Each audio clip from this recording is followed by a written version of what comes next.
तो शेष जी का समाधान किया ठाकुर जी ने। फिर उसके बाद में श्री यमुना जी का समाधान किया।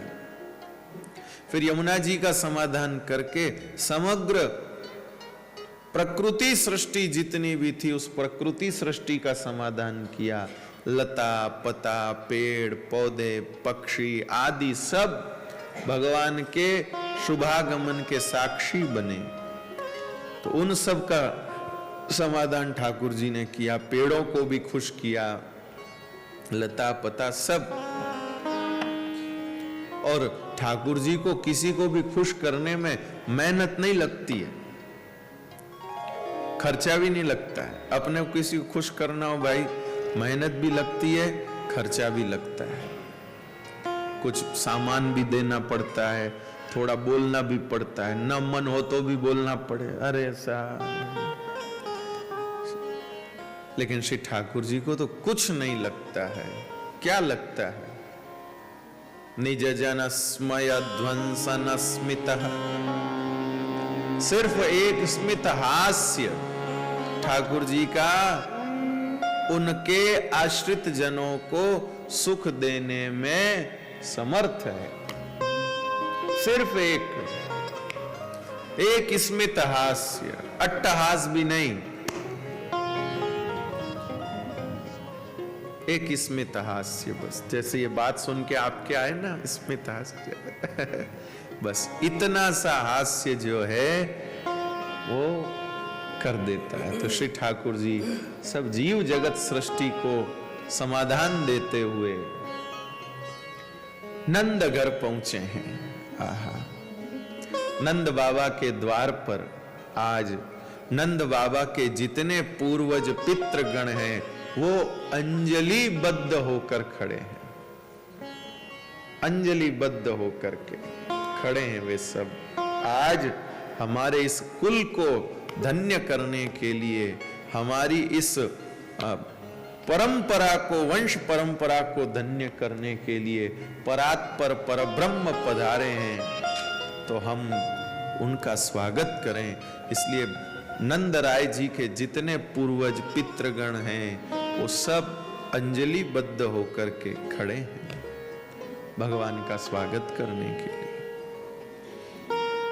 और उन सबको सुख मिल रहा है। क्या सुख मिल रहा है? भगवान के दर्शन नहीं मिल रहे हैं, क्योंकि भगवान तो माथे पर विराज रहे हैं। और उन सबको सुख क्या मिल रहा है? श्री ठाकुर जी के श्रीअंग का स्पर्श करके जो समीर बह रही है, जो हवा बह रही है, उस हवा के स्पर्श से उनको सुख प्राप्त हो रहा है। वे सब अपने आप को धन्य मान रहे हैं। कृपानाथ। इसके बाद श्री वसुदेव जी नंदराय जी के घर से पूर्व परिचित थे, क्योंकि नंदराय जी वसुदेव जी के मित्र थे, तो बीच बीच में आना जाना रहा है। तो वो पूर्व परिचित थे। सो भाई उनको पता था कहाँ कौन सा कमरा है, कहाँ कौन सा कक्ष है। तो बड़ी सहजता से वो श्री यशोदा जी के कक्ष में पधारे। अब ब्रज के संत, ब्रज के आचार्य, ब्रज के ग्रंथ आदि में ऐसा वर्णन है कि यशोदा जी ने एक लाला और एक लाली दो जाए, एक लाला को भी जन्म दिया यशोदा जी ने और एक लाली को भी जन्म दिया। एक लड़का भी था और एक लड़की भी थी, दो थे। अब ठाकुर जी को पधराया तो तीन हो गए। अब तीन तिगाड़ा काम बिगाड़ा। अब क्या करें? तो आचार्य कहते हैं कि वो जो बालक यशोदा जी के यहाँ पहले से विद्यमान थे, वह बालक और श्री वसुदेव जी जो श्री ठाकुर जी को पधरा करके लाए, वे तो एक हो गए और कन्या को वसुदेव जी लेकर के मथुरा के लिए चले, तो एक हो गया, एक रह गए। उनको पधरा करके वसुदेव जी अत्यंत विह्वल हो रहे हैं।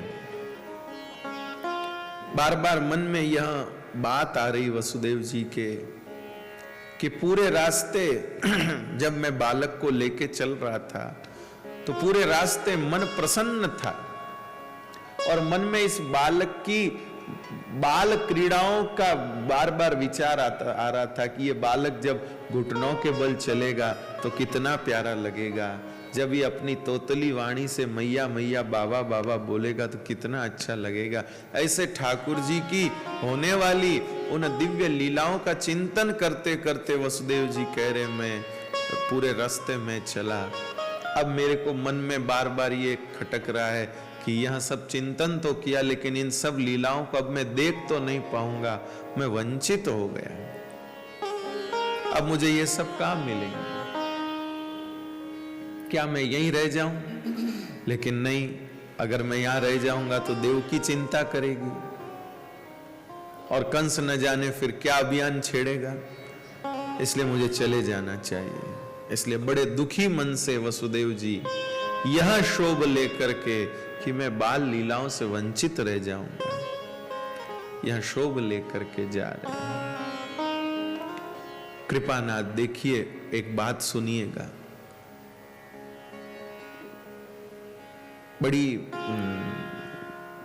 सुंदर बात है।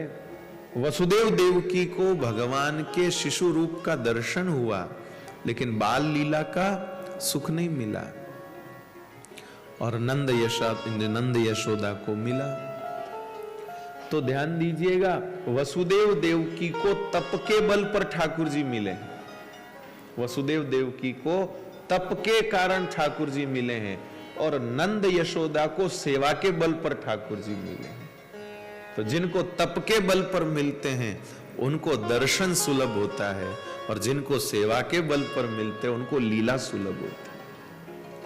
तो इसलिए ठाकुर जी ने अपने मुंह से ही कहा ये सब। वसुदेव देवकी को याद दिलाया कि तुमने वहां तपस्या करी इतने 1000 साल, तुमने वहां तपस्या करी, खाली तपस्या करी, सेवा करी नहीं। तुमने वहां सेवा तपस्या करी, वहां तुमने ये तपस्या करी, उसके बल पर मैं तुमको मिला। लेकिन जो नंद और यशोदा है इन्होंने सेवा करी, नंद और यशोदा इन्होंने सेवा करी। यशोदा जी का नाम पूर्व जन्म में धरा था और इनके जो पति थे वो नंद थे। तो दोनों पति पत्नी खूब सेवा करते थे, खूब सेवा करते थे। घर में कोई अतिथि आया तो खूब सेवा, कोई साधु संत आए तो खूब सेवा, वैष्णवों की सेवा, अपने घर में ठाकुर जी की सेवा। और वहां जो धरा देवी थी ना, वो तो सेवा में ही संलग्न रहती थी, उनको कोई दूसरा चीज सूझता ही नहीं था। आज भी कई कई ऐसे वैष्णव हैं जिनका पूरा दिन सेवा में ही चला जाता है, उनको उसके सिवाय और कोई दूसरा सूझता ही नहीं।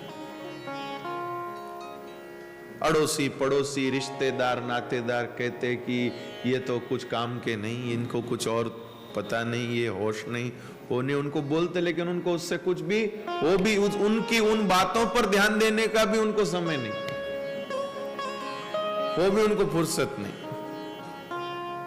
कि ध्यान देवे न उनका उत्तर देवे। कोई कुछ उल्टा पुल्टा कर दे तो नाराज भी नहीं होते, क्योंकि फुर्सत ही नहीं, नाराज होने के लिए भी टाइम तो चाहिए ना, समय ही नहीं।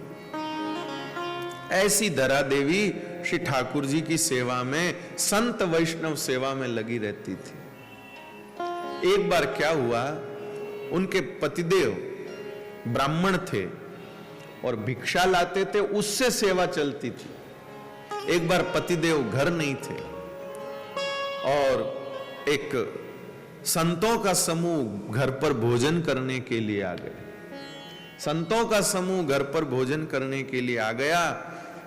धरा देवी चिंतित हो गई कि अब मैं इनको, अभी स्वामी आए नहीं है और समूह बड़ा, इनको मैं भोजन कैसे कराऊं। तो वो एक वणिक की दुकान पर चली गई सामान लेने के लिए। अब उनको उनका कभी बाजार जाने का काम पड़ा ही नहीं धरा देवी का। उनको पता ही नहीं कि ये व्यवहार कैसे होता है। वो तो सहज में निकली घर से बाहर अपने स्वामी को ढूंढने के लिए कि वो मिल जाए, तो मैं उनसे कहूं कि आप क्या मिला, जल्दी दीजिए, मैं घर जाके सामग्री सिद्ध करूं। साधु घर में आए बैठे हैं, उनको भोजन कराना है। तो अब बेचारी निकली। रास्ते में एक वणिक आटा, दाल, चावल ये सब लेकर बैठा था। तो धरा देवी ने कहा कि क्या ये मुझे मिलेंगे क्या? तो उसने कहा जी लीजिए। धरा देवी ने कहा तो फिर इतना इतना दे दो। वो दे दिया। लेकर जाने लगी तो वणिक ने कहा ऐसे कैसे जाने, इसका कुछ मूल्य दीजिए। वो कभी बाजार गई नहीं तो उनको पता ही नहीं कि बाजार का व्यवहार कैसे होता है, यहाँ कुछ लेने पर देना होता है, ये उसको पता ही नहीं, मालूम ही नहीं। और वो बेचारी धरा देवी हक्की बक्की कि क्या होता है, क्या देना, ये चीज पड़ी थी इन्होंने दे दी, मैं साधुओं को भोजन करा दूंगी, फिर देना क्या? और वणिक बोला कि इन सब का मूल्य दिए बिना तो हम आपको कैसे ये ले जाने देंगे। अब बेचारी वो सोचने लगी कि मूल्य क्या होता है, मूल्य का मतलब क्या था, ये भी उसको नहीं पता। कृपानाथ अचानक धरा देवी ने देखा कि उस वणिक की दृष्टि उनके वक्षस्थल पर पड़ी है। वणिक ने उनके वक्षस्थल को देखा तो धरा देवी को लगा कि यही दे देते हैं दाम में, और उन्होंने अपना वक्ष ही काट करके और उसको दे दिया। वक्ष ही काट कर, इतनी भोली थी वो, अपना वक्ष ही काट करके उसको दे दिया। उतावली थी, संत भूखे बैठे। और कहते हैं, कथा कहती है कि वो जो संत घर पर बैठे थे वो कोई संत नहीं थे, साक्षात श्री ठाकुर जी ही उनके सेवा धर्म की परीक्षा लेने के लिए पधारे थे। और जैसे ही उन्होंने स्तन काट कर उस वणिक को दे दिए और खून से लथपथ घर पहुंची वो सामग्री लेकर के, तो उन संतों में से जो अग्रणी थे श्री ठाकुर जी, वो साक्षात प्रकट हो गए और उससे कहा कि तुमने अपना सेवा धर्म निभाने के लिए अपने स्तनों का तुमने त्याग कर दिया, तेरे इसी स्तन का पान करने के लिए मैं तुम्हारा बालक बन करके आऊंगा, तुम्हारे इसी स्तनों का पान करने के लिए मैं तुम्हारा बालक बन करके आऊंगा। तो ध्यान दीजिएगा, यह सुख देवकी जी को नहीं मिला, इसका मतलब ये मत लीजिएगा कि देवकी जी की कमाई कम है, लेकिन तप के फल में दर्शन है, तप के फल में दर्शन है, पर सेवा के फल में लीला है। सेवा का जो फल है वो ठाकुर जी की लीला है। तो वह नंद यशोदा जी ने सेवा के बल पर ठाकुर जी को पाया है, इसलिए इनको लीला प्राप्त हुई है भाई, इसलिए इनको लीला प्राप्त हुई है। तो कृपानाथ यहां प्रातःकाल, यहां तो रोज मेला लगा। जब से लाला आए तब से, लाला के आने के पहले से ही मेला लगा था नंद राय जी के घर पर, क्योंकि सारे ब्रजवासी बहुत प्रेम करते थे नंद यशोदा जी से। स्वभाव बहुत अच्छा था, स्वभाव बढ़िया होता है उनके ऊपर प्रेम आता है भाई, स्वभाव अच्छा होता है वहां प्रेम आता है। खैर कोई प्रेम करे या न करे, जिनका स्वभाव अच्छा होता है उनसे प्रकृति प्रेम करती, उनसे नेचर प्रेम करता है।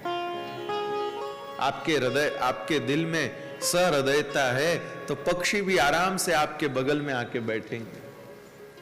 आप देखिए, कभी कभी कोई मनुष्य जंगल में जाता है तो पक्षी दूर दूर दौड़ते हैं और सब जानवर उसको देखते इधर उधर भगते हैं, लेकिन एक साधु, एक संत जंगल में जाकर के आसन लगा के बैठता है तो भाई शेर भी उसकी बगल में आके दुम हिलाते हैं, हरिण निर्भय होकर उसके आसपास घूमते हैं, खरगोश उसकी गोदी में बैठ जाते हैं, पक्षी उसके कंधे पर चढ़ जाते हैं।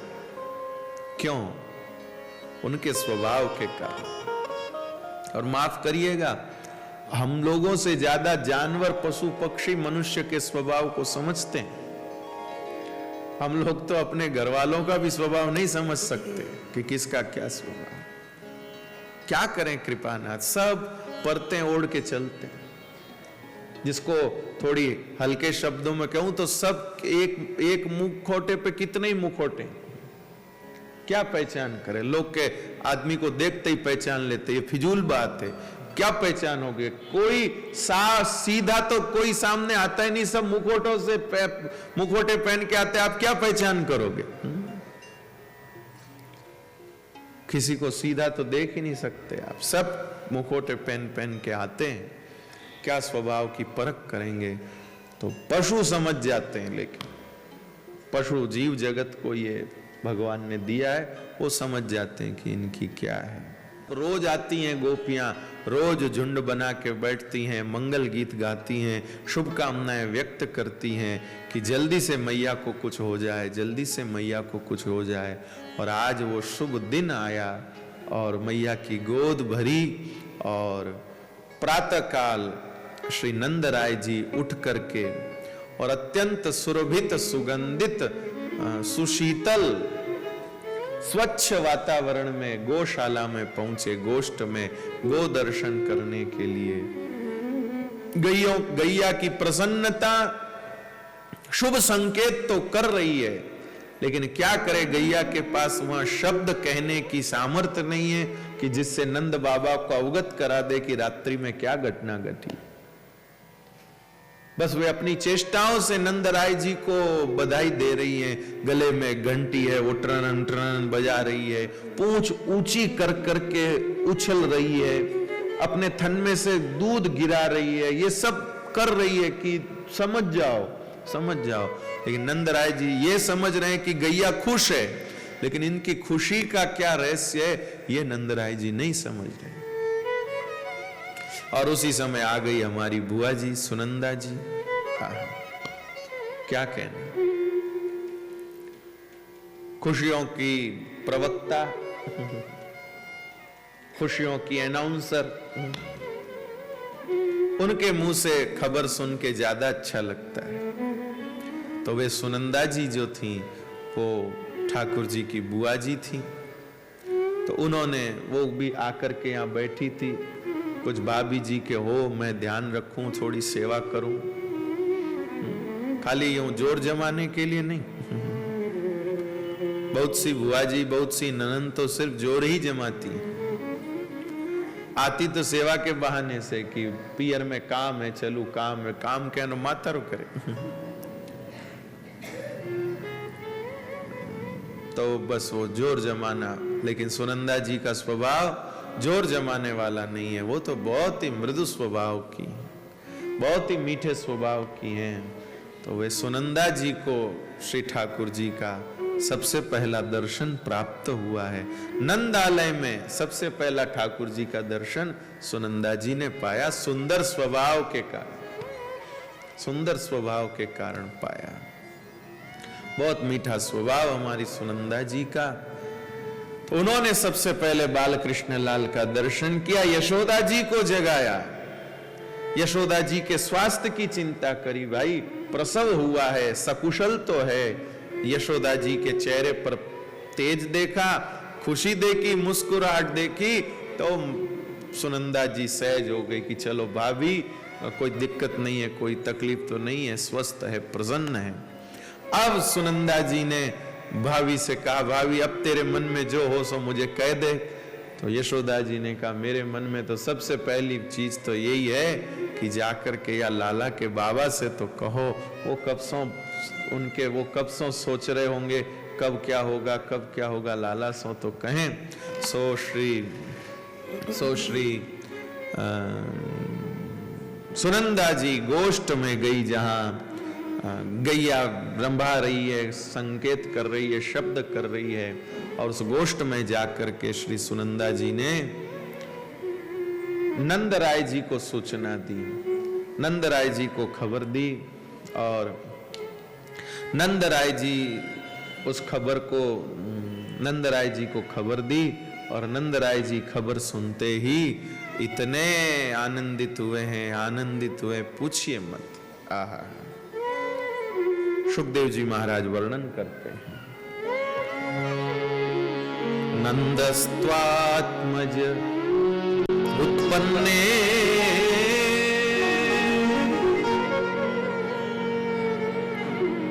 नंदस्त्वात्मज उत्पन्ने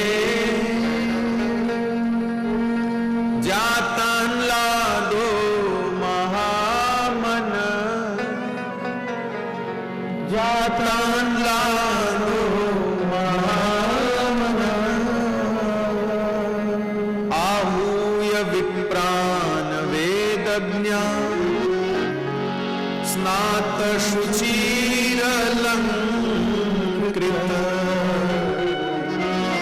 नंदस्त्वात्मज उत्पन्ने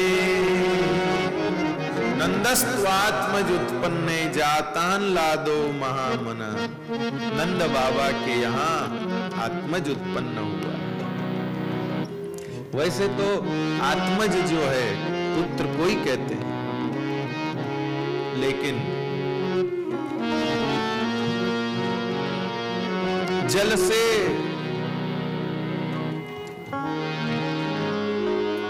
जल से जो परिपूरित है, जल से जो परिपूरित है वो जलज, ऐसे ही आनंद से परिपूरित है वो आत्मज।